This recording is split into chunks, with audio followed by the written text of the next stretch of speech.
Sow wholesome karma, reap auspicious fruits.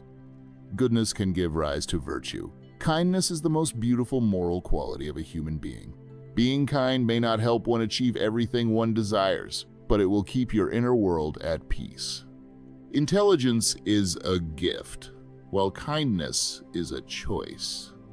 Why do some people have a gentle, benevolent face, while others look fierce and filled with resentment? It is because appearance springs from the mind, and it changes according to the mind. When the mind is beautiful, appearance follows suit. Our mind is like a path. The more we calculate and scheme, the more we close off our own road. It is better to have a spacious mind. Expand your mind by just an inch, and the path opens a yard. A large house is not as good as a generous mind. A good fate is not as good as a good heart. Humankind can be divided into two types. One is like a well at a crossroads, used by everyone. The other is like a well deep in the forest, rarely reached by anyone. It is a blessing if you find yourself being relied upon or taken advantage of, because that means you have value and people trust and depend on you. Therefore, don't fear being used by the world, just fear that your heart is so narrow that no one dares to rely on you. In this life, honesty and kindness are always essential for each of us. Kindness is the bright moon in everyone's soul. The moon of kindness can illuminate the spiritual sky, touch, and transform the hearts of all who walk under its light. A kind thought is a seed, a kind heart is a flower, and a kind act is a sweet fruit. Every person is born carrying within them the seed of compassion. If that seed is tended and watered each day, it can grow into a mighty tree. But there are also those who lose that seed, becoming cold and indifferent. Some contaminate that seed, growing ruthless and cruel over time. There is no one who does not need kindness, nor is there anyone who cannot be touched by human benevolence. Even hearts as hard as steel or as cold as ice will, at some point, soften and warm in the presence of kindness. The highest realm of kindness is not paying attention to results or reciprocation for one's good deeds. A kind person is like the moon. An evil person is like the moon too. Why is that? Because a kind person is like the moon from the first day of the lunar month to the full moon, growing brighter each day. Whereas an evil person is like the moon from the full moon night to the 30th day, waning into darkness. When one is born human, one already carries certain blessings, like a moon shining according to one's merits. If we do not know how to cultivate further blessings, but instead create all sorts of negative karma, we will become like the moon waning from the full moon to the 30th night, gradually sinking into darkness. And isn't that sad? Conversely, if we know how to cherish and treasure our currently radiant moon, making our blessings grow day by day, we will be like the moon from day 1 to the 15th, becoming ever brighter. Isn't that wonderful? Oh, be awakened deep within. One moment of clarity outshines 1,000 years of ignorance. Look at life with the eyes of a child, a boundless heart reaching the shores of love. Perhaps life is but a dewdrop, winning or losing, also swept away by impermanence. Let go for a moment, sit quietly, fingering prayer beads by a vast sky. 100 years repaying all sorrows. True happiness and peace lie within our hearts. We choose to be kind, not because we are weak, but because we understand that kindness is the original nature of humanity. Human nature at birth is inherently good. Being human, one should not choose to walk the path of evil. Evil people will eventually face retribution. Some may choose cunning ways and find quick success, but only those who choose goodness can go far. Be a good person, no matter how badly life may treat you. Simply because being good, first and foremost, allows us to sleep well at night, without worrying that our misdeeds might be uncovered. Each person's mind is like a field. Sow good seeds and reap good fruits. Sow bad seeds and reap bad fruits. If you can live joyfully each day, letting your life naturally be as healthy as wild grass or bloom fragrantly like a flower in the field, then the entire universe will celebrate you. Indeed, joy makes people more graceful and beautiful, whereas hatred, blame, and suffering only render people uglier. Appearance comes from the mind.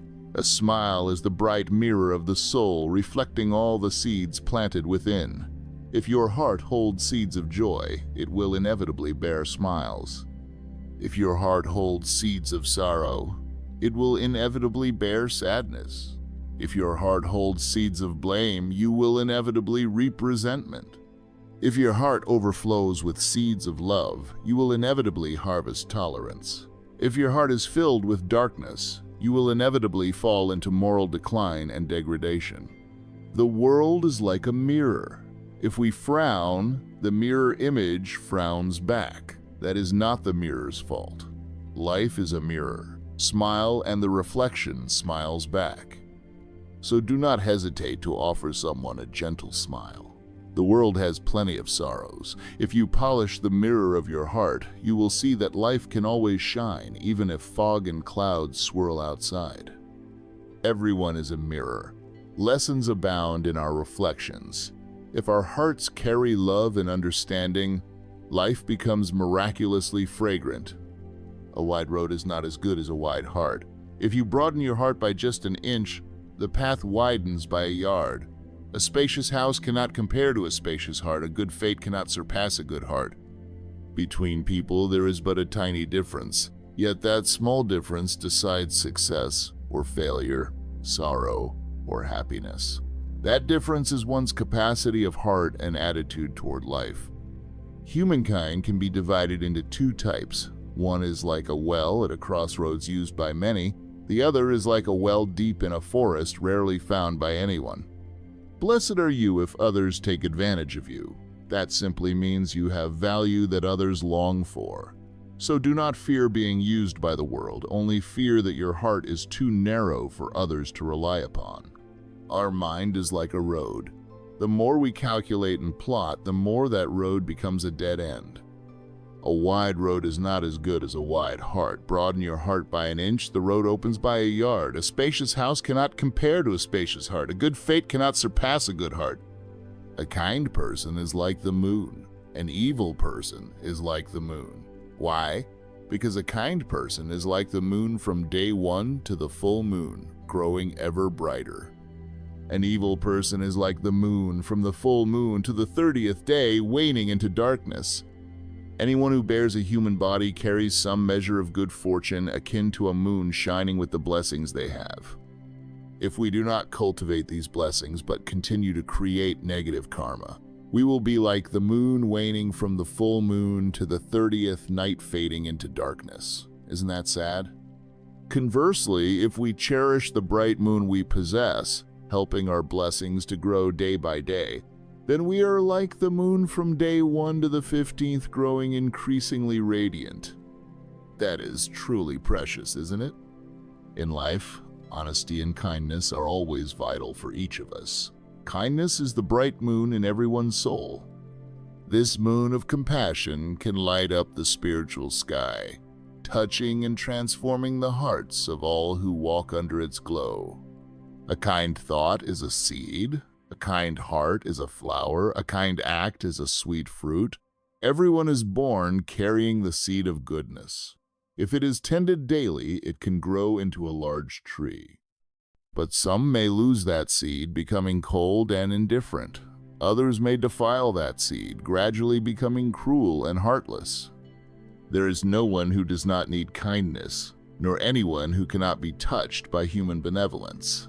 Even hearts as hard as steel or as cold as ice may at some point soften and warm through a single spark of kindness. The highest level of kindness is not caring about the results or the return for your good deeds. The more selfless one becomes, the more inner peace blossoms. The more self-centered, the more restlessness and suffering. Cause and effect, blessings or disasters, all arise within a person's mind and manifest outwardly in speech and action. Extremely benevolent, generous, caring people often meet with blessings. Those who are harsh, narrow-minded, and cruel to others often face misfortune. Ordinary people, with limited vision clouded by ignorance, cannot perceive these patterns and believe that destiny is unknown, beyond calculation. But a deeply sincere heart aligns with heavenly principles. If blessings are near, by observing the person's good deeds, one can foresee it. If disaster is near, by observing their misdeeds, one can also foresee it. If we want blessings and want to avoid misfortune, we must not only speak of doing good, but first focus on correcting our mistakes. Think of the sages of old. They too were human just like us, yet they became revered for generations. Why are we so mediocre and useless, like broken bricks and tiles? It is only because we are lost in worldly indulgence, sometimes doing things that violate morality, thinking no one knows and thus feeling no shame. Eventually, we may even fall into the realm of beasts. Without realizing it, there is no greater shame in this life. Thus, feeling shame is an important virtue of being human. To retain that sense of shame is to be a sage. To lose it is no different from a beast. Therefore, nurturing a sense of shame is the essential foundation in correcting mistakes. The next crucial point is to nurture fear that prevents us from doing wrong. Heaven and earth see all from above. The spirits are not easily deceived. Even if we commit wrongful acts in secret where no one sees, heaven and earth, the deities, clearly perceive them. Heavy sins bring 100 disasters. Lesser sins drain away the blessings we already have. How could we not feel fear? Not just in hidden corners is this true, but also amid crowded places. Even if we hide it cleverly or defend ourselves eloquently, a wrongdoing concealed in our heart will sooner or later come to light, revealing our true character, making our dignity worthless. Could we not be afraid of that? Moreover, as long as we still draw breath, no matter how great the sin, we can still repent. There is a story of someone who did evil all their life, but upon facing death suddenly awakened, repented, and developed a single kind thought leading to a good outcome. Thus, a single profoundly good thought can outweigh hundreds of years of evil, just like the deepest darkness of 1,000 years is dispelled the moment you light a lamp. So, when it comes to our wrongdoings, whether they are old or recent, what is truly precious is knowing how to correct them. Life is impermanent. The human body is terribly fragile. If just one breath ends and does not return, we no longer have any chance to repent and correct ourselves. Then our name will carry infamy for 1,000 years in the human world, and not even devoted descendants can cleanse our reputation. Meanwhile, in the underworld, we must endure countless eons of suffering in hell for our karma. Oh, how could we not be afraid? The third essential point is to be resolute and bold in our determination to correct ourselves. Most people fail to correct their mistakes because they remain stuck in old habits and keep falling back. We must be vigorous and decisive, avoiding any hesitation or procrastination. If the fault is minor, see it as a thorn in your flesh to be swiftly removed. If it is serious, see it as a viper biting your finger. Cut it off immediately without delay. Such is the benefit of cultivating a strong and urgent resolve, swift as lightning, fierce as a gale. With these three minds set: shame, fear of wrongdoing, and determined, bold resolve, each time we commit a mistake, we can correct it at once. It is like spring sunshine melting ice. Why worry? It won't thaw. Still, people can correct their faults by focusing on external actions, by contemplating the reasoning behind them, or by correcting them right at the level of the mind. These methods require different levels of effort and produce different levels of effectiveness. For example, if in the past we have taken lives, we now keep the precept of not killing. If we were often hot-tempered, now we watch ourselves to avoid anger. Correcting ourselves in such a manner aims at what is already visible, so it can be very difficult because the root cause remains. If we cut off one manifestation, it may pop up elsewhere. This is not a thorough way to rectify all mistakes. A more skillful approach is to contemplate the underlying principles before actions manifest. For instance, regarding the killing of living beings, think. Heaven and earth embody compassion for all living things. All beings fear death and cherish life. How can I remain at ease in my heart if I kill animals for food? Moreover, the slaughtered creature must suffer the blade, scalding water, boiling oil, with pain penetrating every nerve. Even if prepared into hundreds of delicious dishes, once swallowed, it is gone. Meanwhile, a simple bowl of vegetable soup is enough to fill the stomach. Why must one kill other creatures, injuring their own merits and virtue?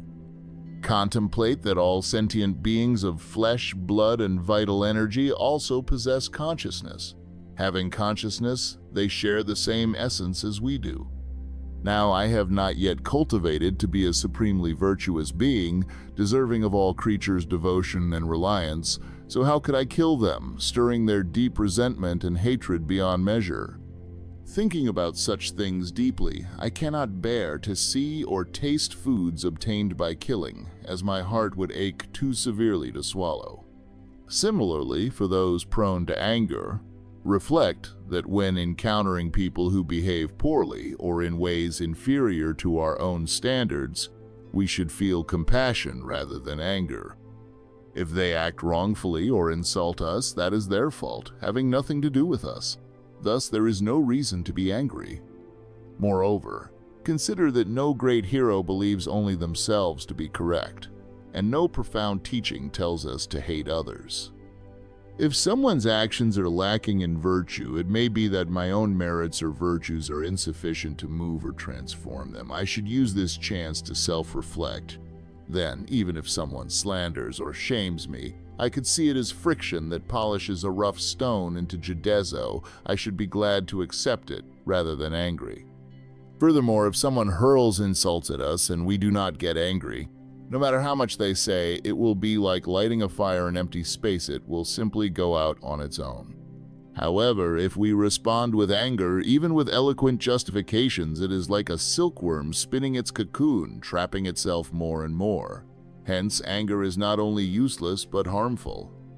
Likewise, for every other wrongdoing, we should analyze its moral implications. Once the reasoning is fully understood, bad habits naturally disappear. What does it mean to correct mistakes from within the mind? Realize that human wrongdoing can arise from countless causes, but all are created by the mind. If one's mind remains calm and unmoving, how could wrongdoing arise? Practitioners using this method do not chase after or eliminate each fault, whether lust, greed for fame or fortune, or anger. They simply focus on doing good and maintaining righteous thoughts, so evil or negative thoughts cannot take hold. When the sun shines brightly in the sky, demons and ghouls vanish. This is the most refined method of correcting faults.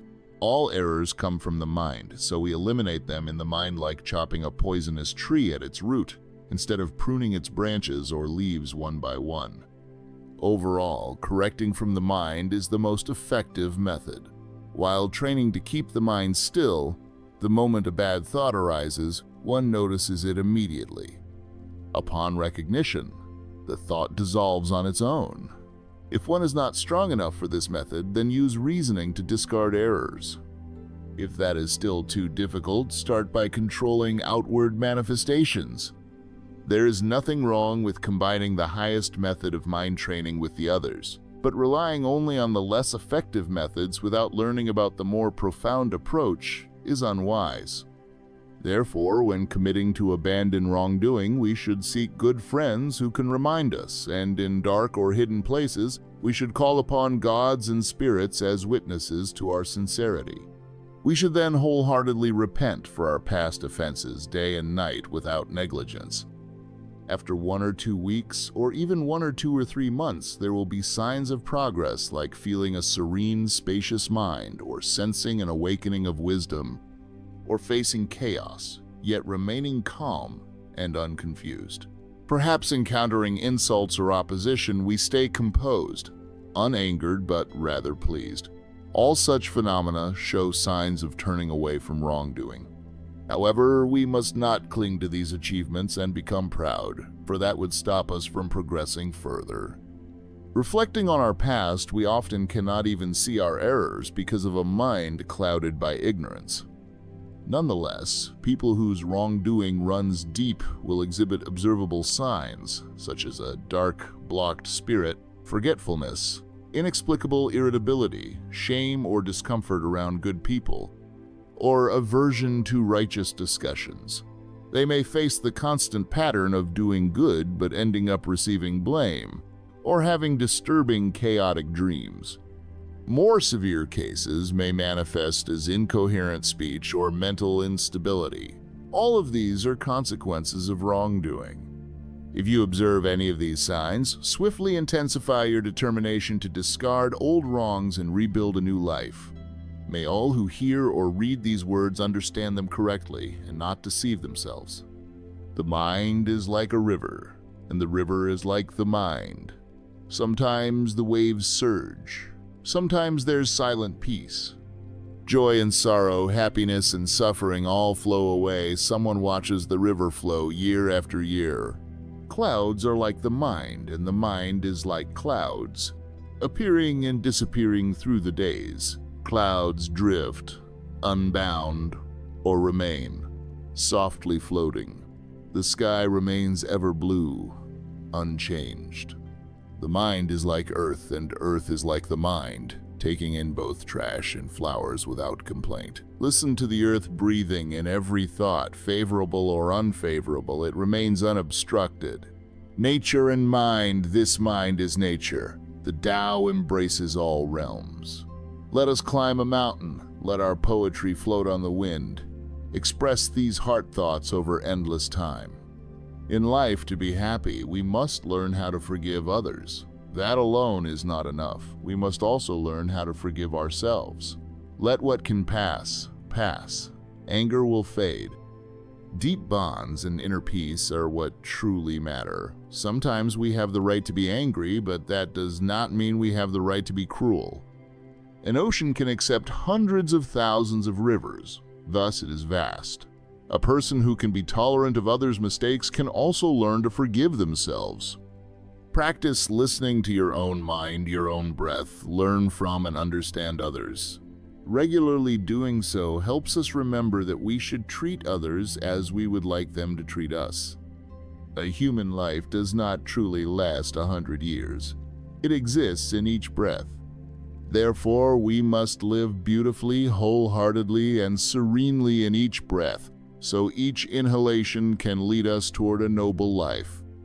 We must recognize that in the world, no one is entirely good or entirely bad. Everything shifts with conditions. Seeing this, we neither indulge in excessive hope nor sink into despair. Rather than talk about ethics and compassion at length, practice compassion and virtue in each of your actions toward people and all living things. Retreating one step, the sky and sea broaden. Being tolerant with others is also being kind to yourself, because forgiving others ensures that your smile stays with you. A person who understands tolerance certainly has a vast heart. Sometimes taking a step back is in fact a step forward. Stepping back to yield to someone will gain you more friends. If advancing means losing yourself, better to stop. If you need to step back to understand yourself, do so. Even if it is multiple steps, there is no harm in that. Crush the autumn to repay sorrow's debt. The sand crab forgets bygone serenity. Truly forgiving others does not mean weakness, but the expression of magnanimity, a wise choice. Life is like smoke drifting away, born empty-handed, departing with nothing. Forgiving others also frees yourself. When you can accept life's imperfections and only care about your duties without seeking gain, you stand on the high ground of the spirit. Life inevitably brings disappointments and people who clash with us. If you cannot take them lightly and let them pass, your days will be filled with annoyance and exhaustion. Forgiving others sometimes requires sacrifice or generosity, accepting minor losses. That is not weakness, but a way to keep your path open and bright. Let go of people and events that trouble you. Hold on to a calm mind and a generous heart, so that whatever comes your way can pass gently, leaving behind peaceful days for you. If you know how to open your heart to share in others' pain, your own worries naturally become lighter. Learning to give warmth to others means you will receive humanity's kindness in return. This is the magical energy of love. All troubles in this world arise from being unable to let go, from not understanding, from seeing things unclearly, then doing meaningless things. To be free from this, return to the root cause. Practice living selflessly and letting go, placing yourself in others' positions. An empty heart leads to an open path. A cramped heart struggles to find its way. If in life we can reduce comparisons, reduce scheming, reduce resentment, and increase tolerance, understanding, and generosity, then every day is a new day. As humans, all of us have at some point committed mistakes for selfish reasons. With just a bit of empathy and forgiveness, you will see those mistakes are insignificant. By embracing more humility, our future naturally broadens. Living with gratitude increases good deeds, and our sorrows fade away. Words are like keys that can unlock someone's heart. They can be the quickest, most lethal weapon. You cannot see the wounds in someone who's been hurt by words, so you may never know how deeply your words have cut them.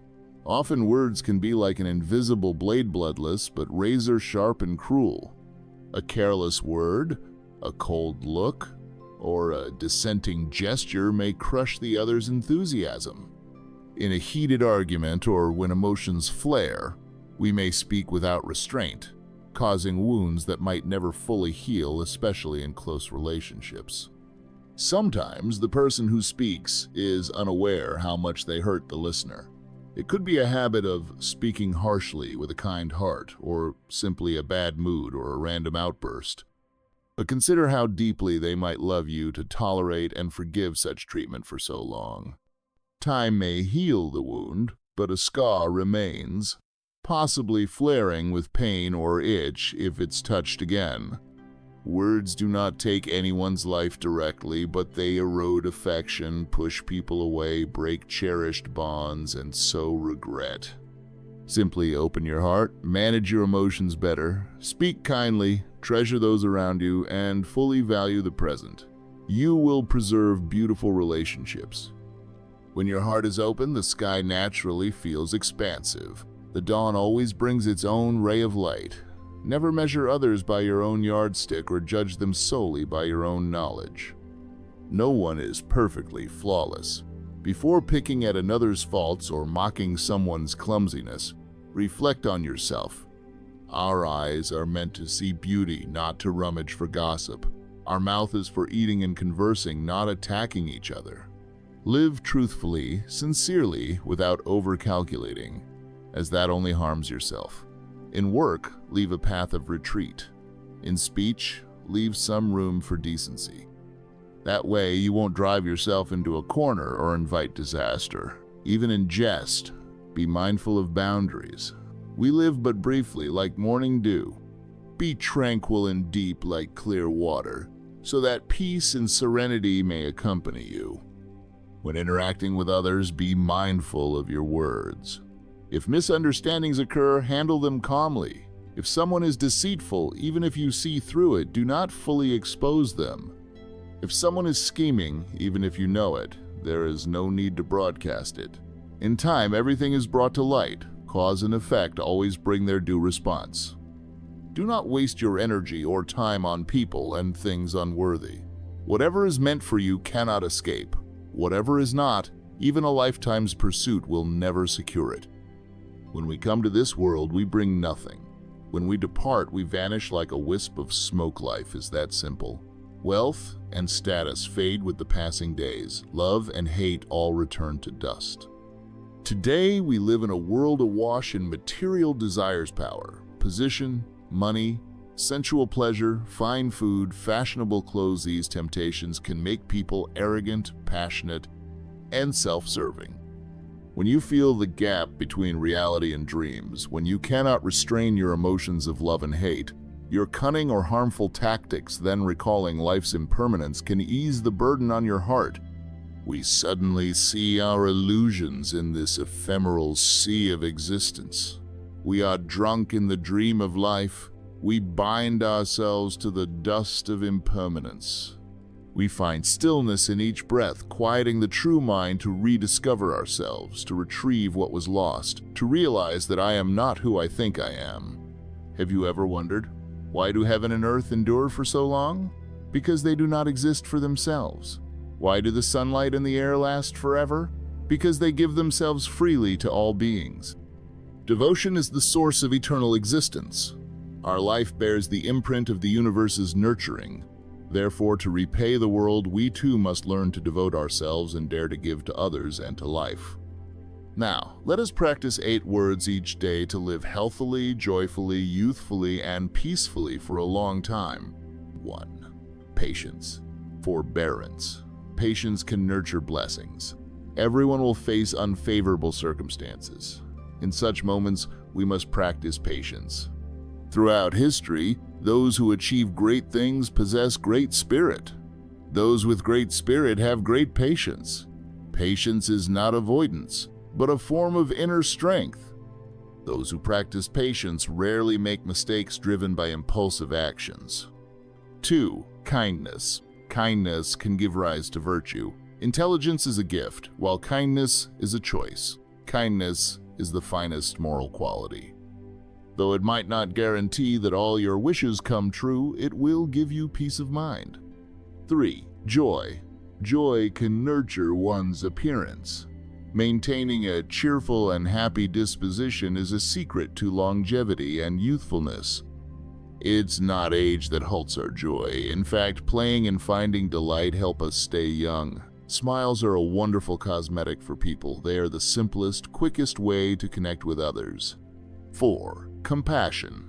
Compassion can nourish the heart. Why is it that after middle age, some look benevolent while others look fierce? Because appearance arises from the mind and changes with the mind. A beautiful heart yields a beautiful appearance. 5. Love. Love can nurture one's actions. When your heart is full of love, all your actions radiate it. If your heart is filled with endless calculations, you will always encounter difficulty. 6. Sincerity. Sincerity can nurture trust. Sincerity is the most important principle in forming connections. Everyone wants others to be sincere with them, so if you are sincere first, you will receive sincerity in return. A genuine person appears poised and graceful, with eyes that shine with clarity. 7. Diligence. Diligence can lead to prosperity. Hard-working people are often rewarded by heaven. Everyone can make money, but while some quickly spend it all, others save diligently and keep their finances stable. Diligence can generate wealth, and thrift helps preserve it. 8. Tolerance. Tolerance can attract harmony. A person who truly understands tolerance has a big heart, does not fuss over trivial gains, and won't be overjoyed by a small profit. Those who haggle over every little thing live a burdensome life. As the saying goes, step back and the sea and sky open wide. Sometimes taking a step back is actually a step forward. By taking a step back, showing a bit of forbearance, we gain more friends. Whether one lives happily or not depends primarily on the mind, not on the body or on daily gains and losses. Our state of mind is determined by ourselves alone, not by others. Each person's mind is like a field. Plant good seeds and you reap good fruits. Sow negative seeds and you reap negative results. If you can live joyfully each day, letting your life be naturally healthy like wild grass or blooming with fragrance like flowers, the entire universe will celebrate you. Indeed, joy makes one graceful and beautiful. Resentment, blame, and suffering only render us uglier. Appearance reflects the mind. A smile is the bright mirror of the soul, illuminating all seeds sown within. If your heart carries seeds of joy, you will inevitably bloom with smiles. If your heart carries seeds of sorrow, you will inevitably produce sorrow. If your heart carries seeds of blame, you will inevitably produce resentment. If your heart carries seeds of love, you will inevitably bear tolerance. If your heart is filled with darkness, you will inevitably descend into depravity.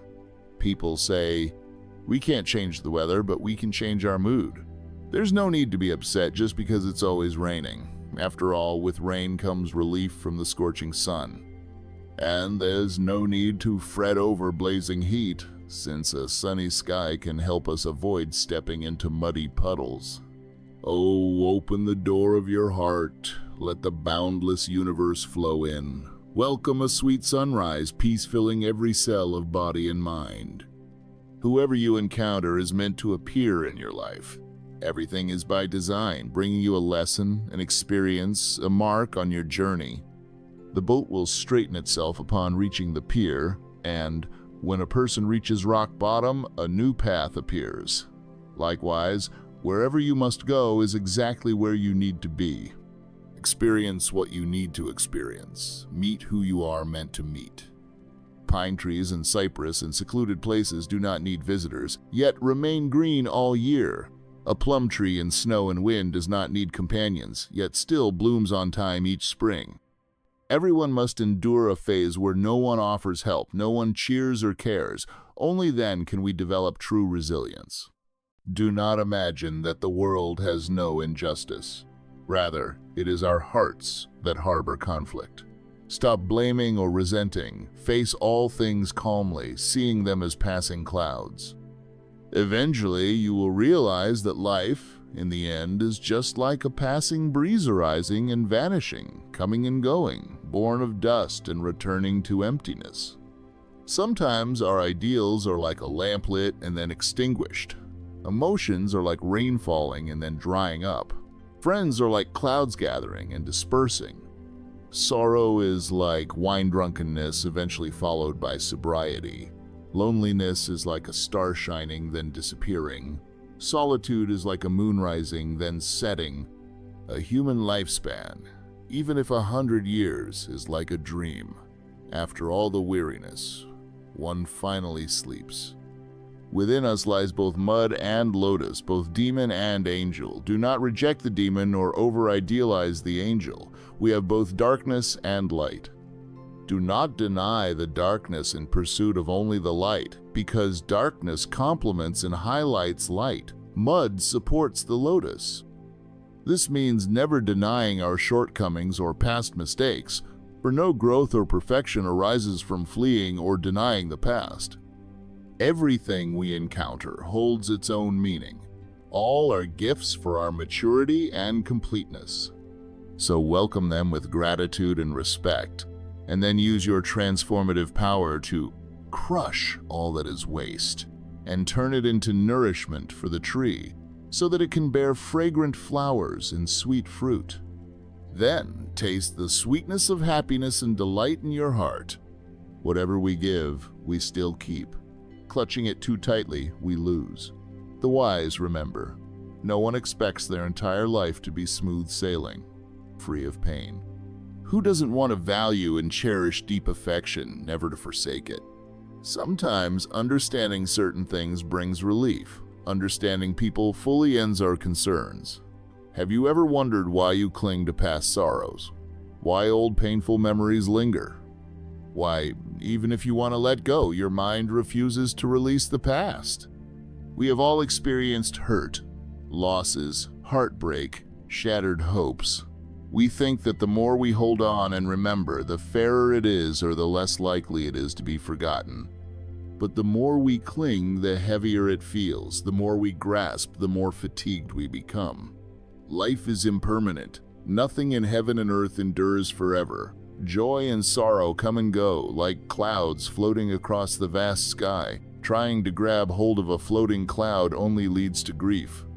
Only by learning to let go can we freely appreciate the grandeur of the sky. You deserve peace. You do not need to be shackled by the past. The past is part of you, but not your entirety. Give yourself a chance to live a serene life, no longer tortured by what is gone. A Zen master once asked his disciple, "If you hold a stone tightly in your hand all day, how will your hand feel?"